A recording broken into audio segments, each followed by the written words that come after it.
Assalamualaikum warahmatullahi wabarakatuh. Alhamdulillahi rabbil alamin. Wa bihi nasta'inu ala umuri dunya waddin. Wassalatu wassalamu ala ashrafil mursalin. Sayyidina Muhammadin wa ala alihi wa sahbihi ajma'in.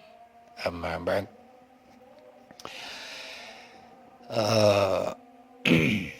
Edisi kali ini kita akan membahas tentang seorang tokoh yang begitu penting terutama dalam dunia pendidikan, yaitu Az-Zarnuji. Tokoh ini tidak banyak yang bisa terlacak dari beliau, terutama terkait dengan biografi beliau, di mana beliau lahir, kapan beliau lahir, dan kemudian di mana beliau wafat, dan semacamnya. Akan tetapi, saya hanya sedikit ingin mengungkapkan temuan-temuan dari para peneliti terkait dengan biografi Az-Zarnuji ini. Beliau terkenal dengan panggilan Burhanuddin Az-Zarnuji atau dikenal dengan panggilan Az-Zarnuji. Nama lengkap beliau yaitu Syekh Tajuddin Nu'man bin Ibrahim bin Al-Khalil Az-Zarnuji. Beliau berasal dari kota Zarnuj, yaitu suatu daerah yang menurut Al-Qarashi berada di Turki. Sedangkan menurut Yakut Al-Hamami, daerah Zarnuj ini terletak di daerah Turkistan, di seberang sungai Tigris. Sedangkan menurut Abdul Qadir Ahmad, bahwa Az-Zarnuji berasal dari satu daerah yang kini dikenal dengan nama Afghanistan. Az-Zarnuji merupakan salah satu pengikut mazhab Hanafi. Mazhab tersebut dianut oleh orang-orang Turki dan keturunannya di berbagai penjuru dunia seperti Turkistan, Afghanistan, dan Pakistan. Di kalangan para ulama, belum ada kepastian mengenai tanggal dan tempat kelahiran beliau. Kelahiran atau masa hidup Az-Zarnuji hanya dapat diperkirakan sekitar tahun 570 Hijriah. Adapun mengenai wafatnya, setidaknya ada dua pendapat yang akan dikemukakan di sini. Pertama, pendapat yang mengatakan bahwa Burhanuddin Az-Zarnuji ini wafat pada tahun 591 Hijriah atau 1195 Masehi. Kedua, pendapat yang mengatakan bahwa beliau wafat pada tahun 640 Hijriah atau 1243 Masehi. Menurut keterangan Plesner, bahwasanya beliau telah menyusun kitab Ta'limul Muta'allim setelah tahun 593 Hijriah. Perkiraan tersebut didasarkan pada fakta bahwa Az-Zarnuji banyak mengutip pendapat dari guru-guru beliau yang ditulis dalam kitab Ta'limul Muta'allim. Dan sebagian guru beliau yang ditulis dalam kitab tersebut meninggal dunia atau wafat pada akhir abad ke-6 Hijriah.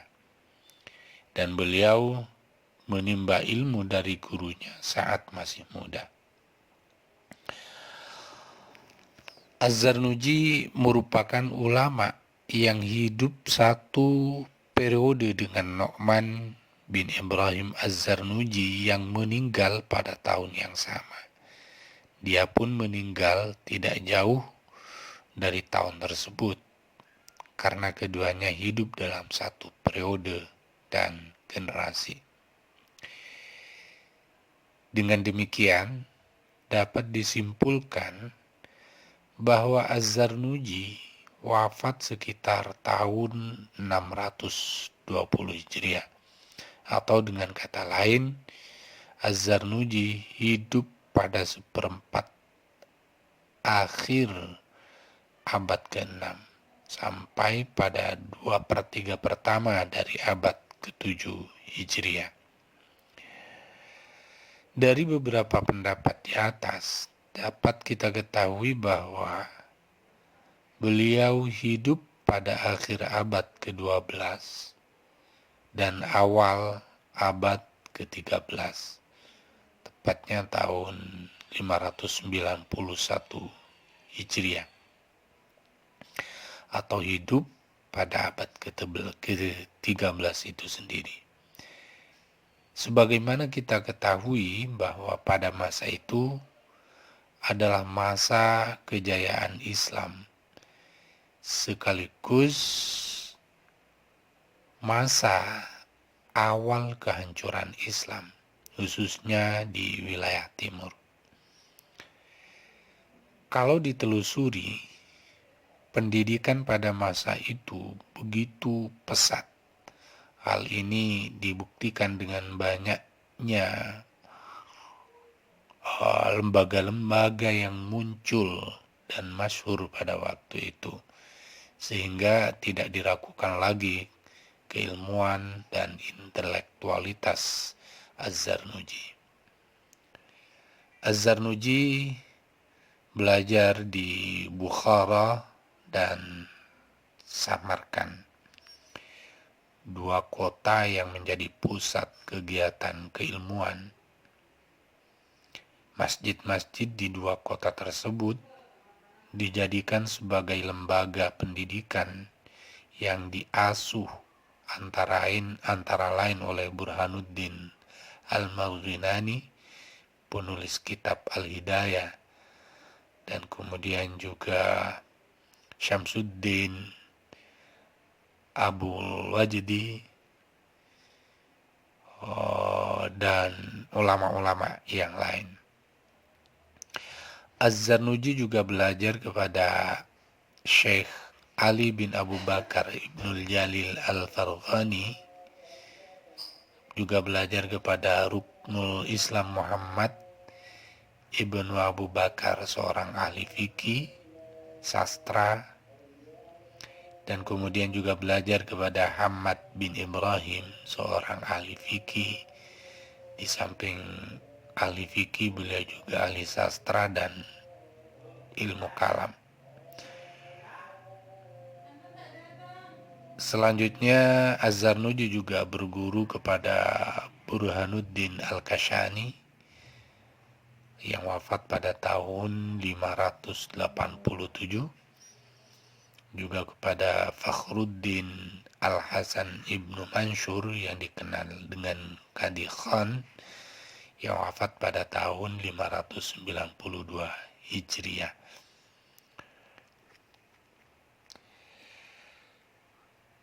Selanjutnya terkait dengan kondisi intelektual pada masa Az-Zarnuji.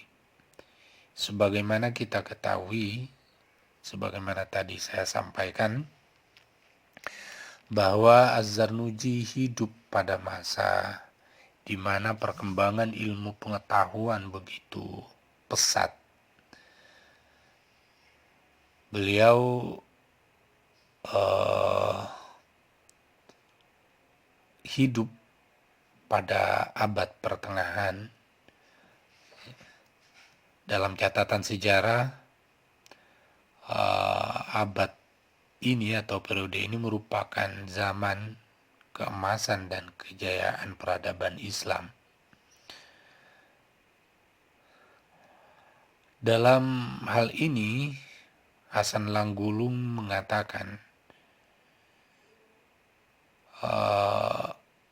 bahwa zaman keemasan tersebut kita mengenal dua kerajaan yang besar, yaitu Abbasiyah yang berpusat di Baghdad dan kerajaan Umayyah yang berpusat di Spanyol yang berlangsung kurang lebih 8 abad. Pada masa ini, pada masa kedua kerajaan ini, yakni Abbasiyah dan Umayyah ini, kebudayaan Islam berkembang pesat yang ditandai dengan banyaknya lembaga-lembaga pendidikan yang muncul dari tingkat dasar sampai perguruan tinggi. Di antaranya kita mengenal Madrasah Nizamiyah. Dari madrasah ini kita mengenal berbagai tokoh intelektual semacam Imam Al-Ghazali. Imam Al-Ghazali termasuk salah satu tokoh yang mengajar di Madrasah Nizamiyah ini. Kemudian juga ada Madrasah An-Nuriyah Al-Kubra yang didirikan oleh Nuruddin Mahmud Zanki di Damaskus maksud saya. Kemudian juga Madrasah Al-Muntasiriyah yang didirikan di Baghdad pada tahun 631. Di madrasah ini dilengkapi dengan berbagai fasilitas yang memadai. Ada perpustakaan yang di dalamnya terdapat 80.000 buku koleksi. Kemudian ada masjid, balai pengobatan, dan lain-lain sebagainya.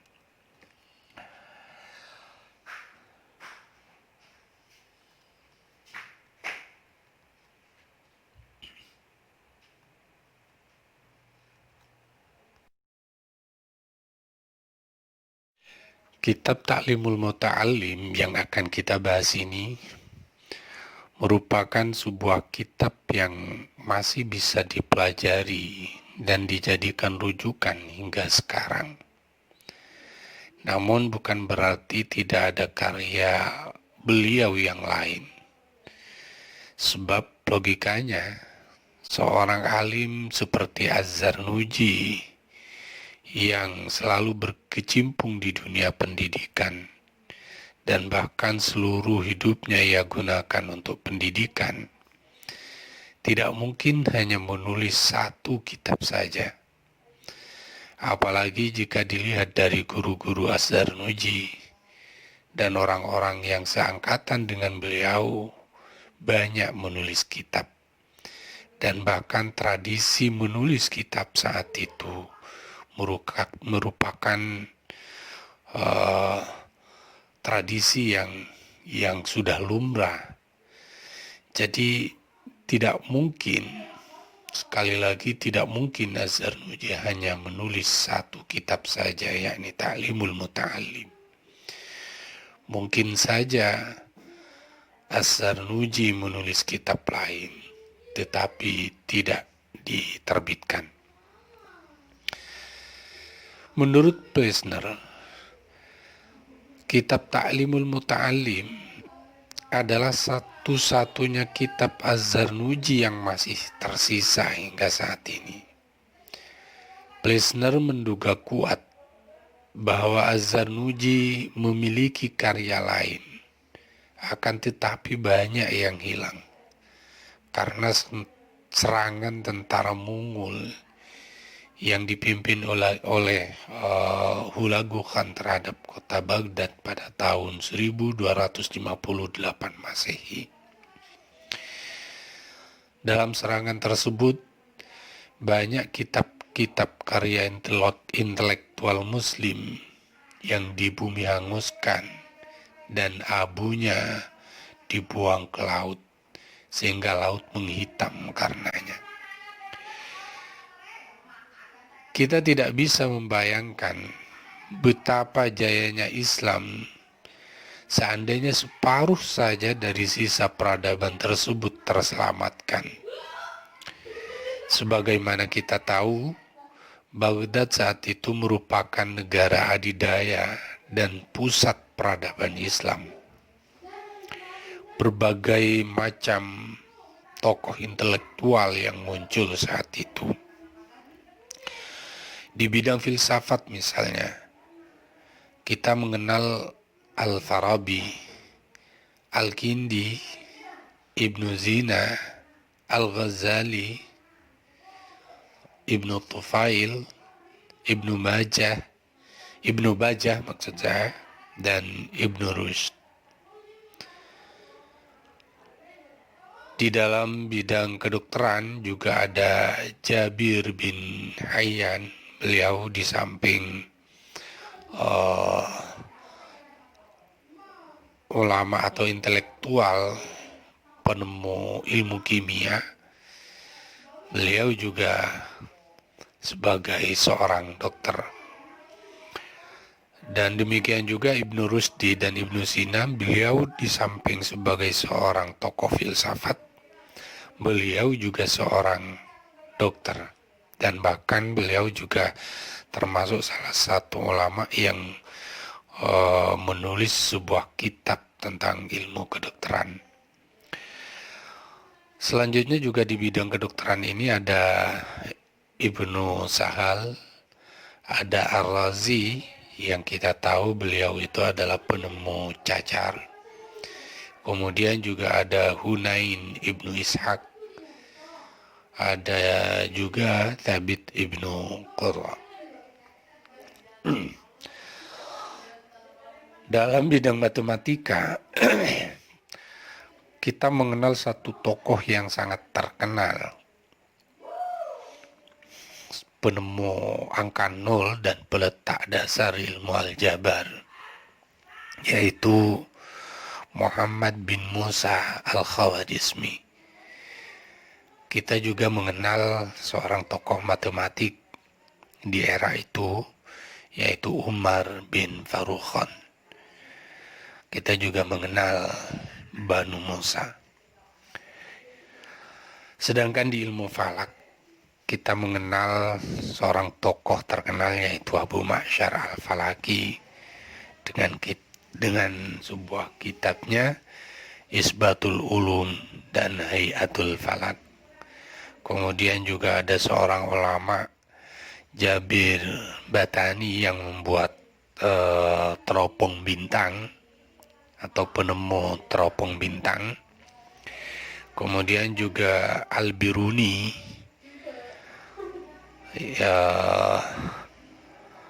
yang menulis kitab Al-Afarul Baghiyah, itu ya. Ada juga mungkin kitab yang lain, Istikhrajul Autad dan lain-lain. Kemudian dalam bidang astronomi, kita mengenal seorang tokoh pencipta astrolab, yaitu Al-Farazi. Kita juga mengenal Al-Ghattani yang dalam dalam dunia barat dikenal dengan Al-Betagnius, dan juga ada seorang ulama Al-Farghani. Tentu banyak ulama-ulama yang lain, terutama di dalam bidang fikih, dan bahkan 4 imam madhab itu muncul di era ini, di era dinasti Abbasiyah. Demikian juga para teolog, tokoh-tokoh ilmu kalam seperti Abul Zail al-Alaf, seorang tokoh Mu'tazilah, An-Nazam juga, dan dilanjutkan juga Imam Al-Asy'ari. Ini hidup pada masa dinasti Abbasiyah.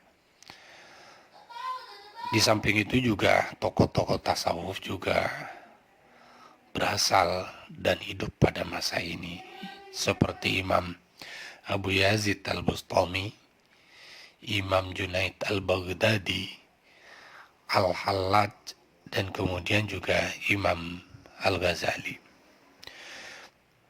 Jadi betapa banyaknya tokoh-tokoh yang muncul di era itu, ya. Bayangkan saja satu tokoh saja, Imam Al-Ghazali, karyanya luar biasa. Ratusan kitab beliau tulis.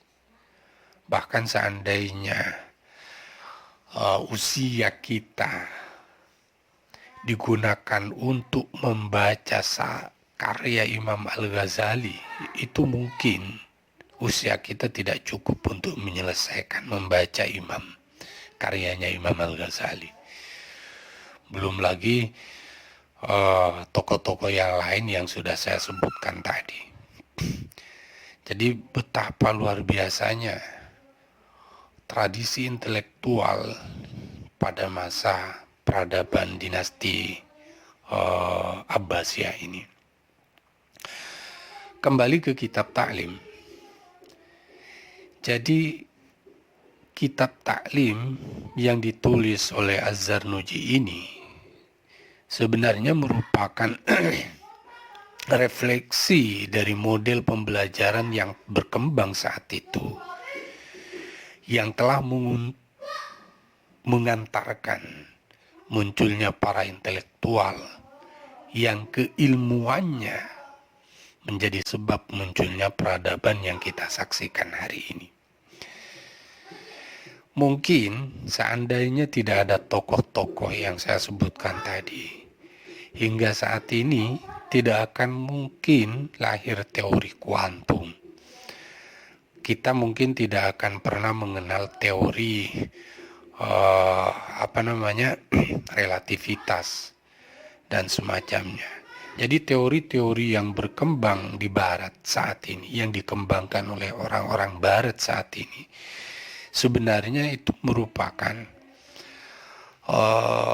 kelanjutan dari apa yang sudah pernah dicapai oleh kaum muslimin di abad pertengahan ini.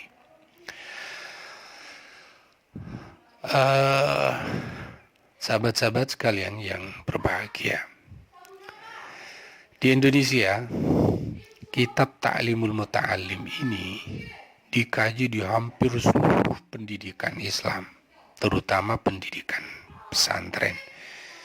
Dan bahkan dalam dunia pesantren, model pendidikan pesantren ini sebenarnya merujuk seluruhnya atau sebagiannya itu kepada model pendidikan Ta'limul Muta'allim.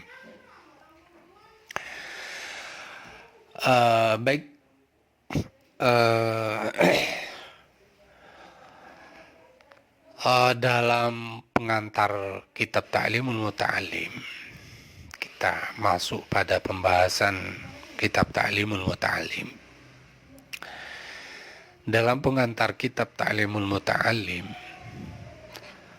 Az-Zarnuji menjelaskan tentang latar belakang penulisan kitab ini. Beliau menuliskan, "Falamma ra'aitu katsiran min tullabil ilmi fi zamanina yajidduna ilal ilmi wa la yasilun aw min manafi'ihi wa thamaratihi wa hiya al-'amalu bihi wan nashru yuharrimun lima annahum akhta'u tara'iqahu wa taraku syara'itahu wa kullu man akhta'a at-tariqa dhalla wa la yanalu al-maqsuda qalla aw jalla." Dalam pengantar kitab Ta'limul Muta'allim ini, Az-Zarnuji menjelaskan sebuah fenomena bahwa pada saat itu banyak para penuntut ilmu itu sebenarnya banyak yang sungguh-sungguh belajar dan menekuni ilmu, akan tetapi mereka mengalami kegagalan atau tidak dapat memetik buah manfaat ilmunya, yaitu mengamalkannya, dan mereka terhalang dan tidak mampu menyebarluaskan ilmunya. Apa sebabnya? Sebab mereka salah jalan dan meninggalkan syarat-syaratnya. Sudah pasti orang yang salah dalam jalan pasti akan tersesat dan tidak akan memperoleh apa yang dimaksudkan dari perjalanannya tersebut.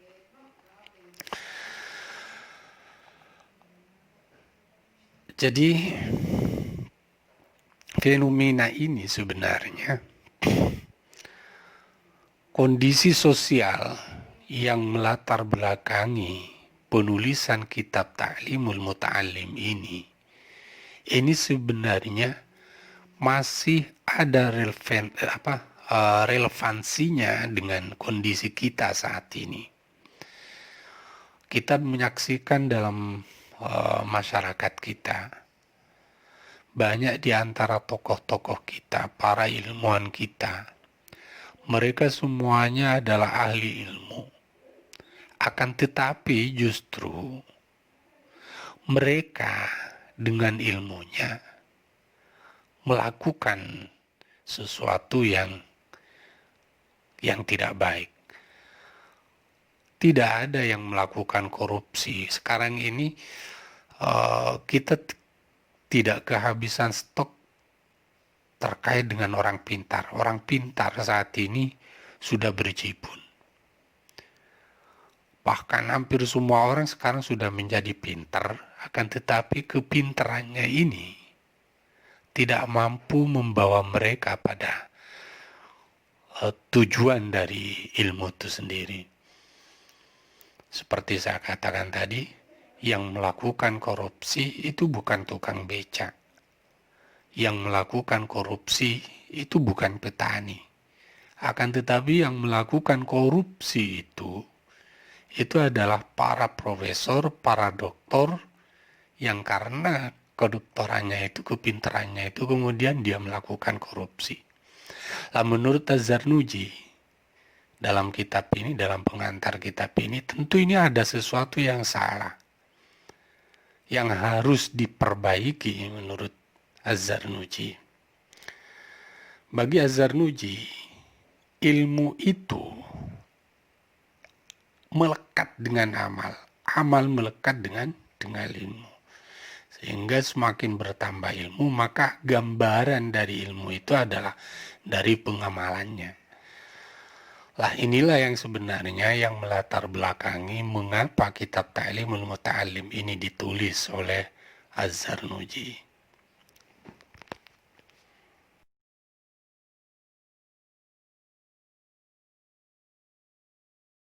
Sekarang mari kita lihat pemikiran Az-Zarnuji dalam kitab Ta'limul Muta'allim. Pemikiran Az-Zarnuji yang terangkum dalam kitab Ta'limul Muta'allim ini terdiri dari 13 bab. Tentu saya tidak akan menjelaskan secara keseluruhan bab yang ada dalam kitab Ta'limul Muta'allim ini. Saya hanya akan sedikit mengulas beberapa dari pemikiran Az-Zarnuji ini terkait dengan pendidikan. Mengingat waktu yang tersedia sangat tidak memungkinkan.